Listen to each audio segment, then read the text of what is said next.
Hello，又到我哋哈拿廚房啊！今次呢會教大家做一個沖繩苦瓜雜炒。沖繩係一個比較熱嘅地方嚟嘅喎，所以佢嘅種嘅苦瓜呢係好靚，同埋佢哋亦都呢出產一啲好靚嘅豬肉，所以呢，今次我哋嘅雜炒就會有齊呢兩樣材料，更加會加入午餐肉喎。究竟點解？因為沖繩呢有美軍喺度駐守嘅，所以佢哋好多菜式都會加咗午餐肉或者係腸仔落去噶。所以呢，今次呢個菜呢亦都有午餐肉加埋喺入邊，希望大家中意啦。記得睇到最後喎，仲有一個涼拌苦瓜教大家做埋佢。如果大家都中意呢個菜嘅呢，幫我 comment、like、share 同埋訂閱我哋嘅頻道啊！多謝大家。好多朋友都問我呢，要買邊幾支嘅日本調味料。首先我介紹呢幾支俾你哋啊。呢幾支呢，主要嘅調味料呢，買咗呢其實都得噶啦，唔使再用其他噶啦。士羅達士呢，就係一個堅魚汁，佢呢個堅魚汁呢，通常可以開咗用嚟當高湯用，所以呢，好多菜式都可以加入去噶。第二呢，就係日本嘅醬油啦，Shoyu。咁呢，佢哋嘅日本嘅豉油呢係會比較淡厚啲嘅喎，做出嚟呢個口味的確有少少唔同嘅，所以呢，我都覺得呢個應該要買嘅。第三樣就係味淋啦，mirin。咁呢，味淋呢的確係日本嘅料理裏邊呢唔可以缺嘅調味料嚟嘅。入邊有糖啦、酒啦，同埋有好多嘅調味料呢已經係加晒喺入邊，所以呢，如果加咗味淋呢落去炒嘢啊或者炆餸呢，都會令到呢嗰啲餸菜比較順滑一啲啦。所以呢一樣呢都係值得買嘅。最後呢，就係木魚碎啦。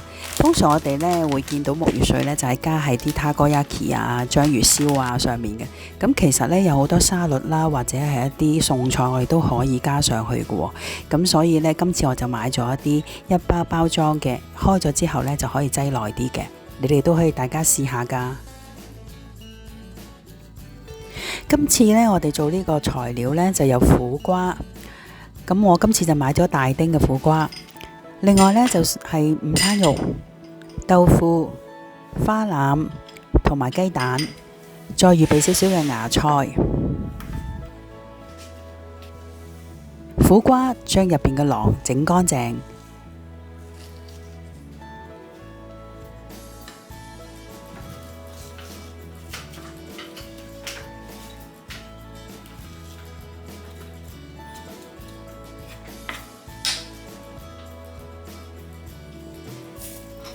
跟住呢，我哋將佢一開三，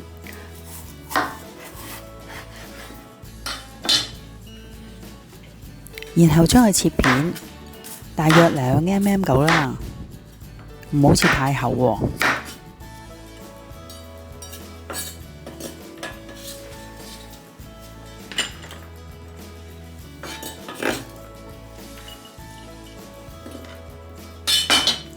跟住豆腐呢，我哋都係要少部分就得噶啦，將佢切咗件。我就會將佢長長地咁樣切開佢咯，就要嚟襯翻大約苦瓜個長度度啦。跟住午餐肉亦都係將佢切件嘅，都係長長地好似苦瓜咁嘅形狀。五花腩呢個長度亦都係同苦瓜一樣咁樣切，但係呢五花腩要切薄少少喎，咁一陣容易煎個時候呢就會易甘香啲噶。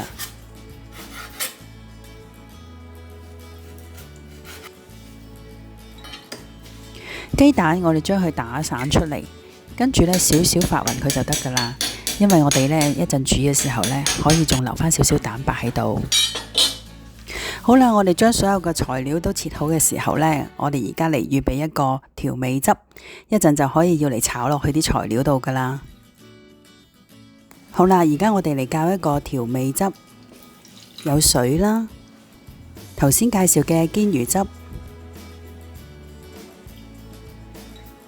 醬油同埋味淋，將佢攪勻佢。而家我哋開一個大火，燒熱少少個鑊，跟住呢就加入2湯匙嘅油。等啲油呢有少少熱嘅時候呢，我哋就可以放入豬腩肉啦。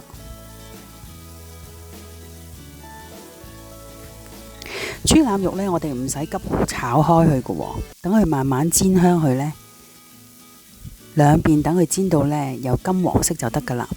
然後我哋喺側邊呢放入一啲豆腐，亦都係呢將佢煎香佢。當啲豆腐煎透咗之後呢，就可以放啲午餐肉落去。午餐肉亦都係呢將佢煎香佢。哇！而家就可以將佢攞上嚟先啦。跟住我哋用返頭先個鑊，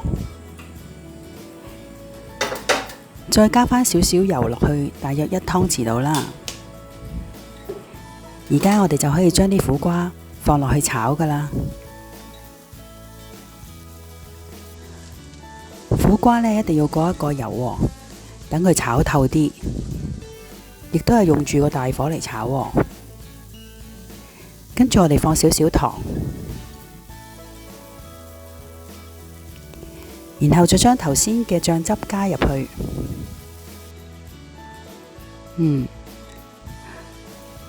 我亦都會將佢呢少少冚一冚蓋嘅，等佢啲味更加入啲。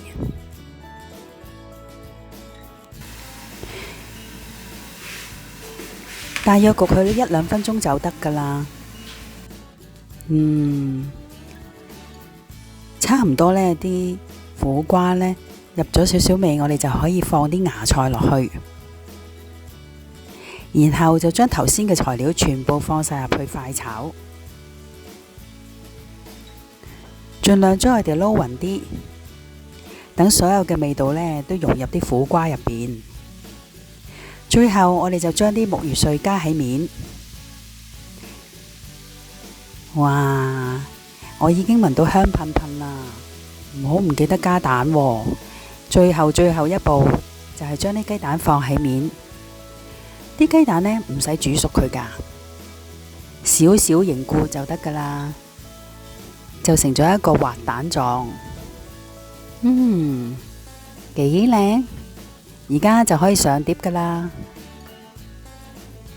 哇，係咪香噴噴呢？好想要白飯啊！跟住嚟我哋仲有一個涼拌苦瓜喎，唔好行開啊！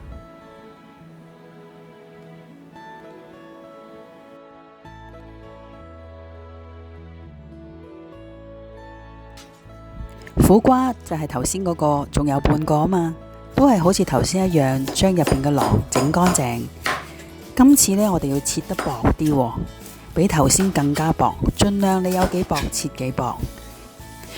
然後我哋呢，就將一啲鹽放入去，咁呢，等佢啲水分出咗嚟之後呢，我哋將佢揸乾咗之後，再預備一啲冰水，將呢啲苦瓜放入去。